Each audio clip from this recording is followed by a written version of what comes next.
So what do you do when trusting God doesn't work? Doesn't work? What do you mean?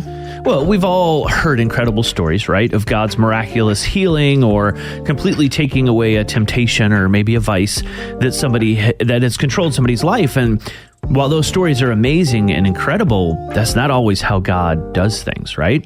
And so when you've surrendered those issues to God, you've prayed genuine, heartfelt prayers, and he doesn't take away the problem or the struggle, it can feel like trusting him doesn't work. But trusting him does matter. He does care about you. Yeah, 1 Peter 5:7 says, give all your worries and cares to God, for he cares about you. Man, I know I have struggled with this in my own life, and maybe you can relate. I mean, I'm even thinking about this week, right?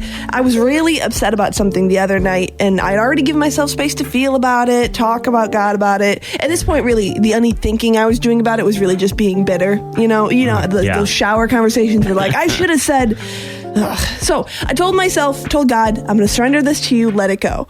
And not even 2 minutes later, I'm stewing on it again. That's a hard space to be in, right? Yes. And so the doubt wanted to creep in at that point and say God didn't care about my situation.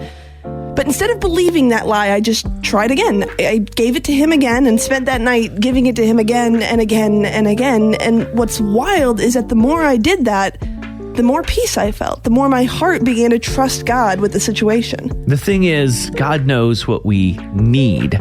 This verse tells us that he cares about you, and he cares so much about you to just deal with your symptom. He wants to take care of your heart. And so maybe if you're like me or McKenna, you've got something you've let go of only to pick it right back up again. And that's okay, but you can also just let it go again. In all of this, he is taking care of your heart.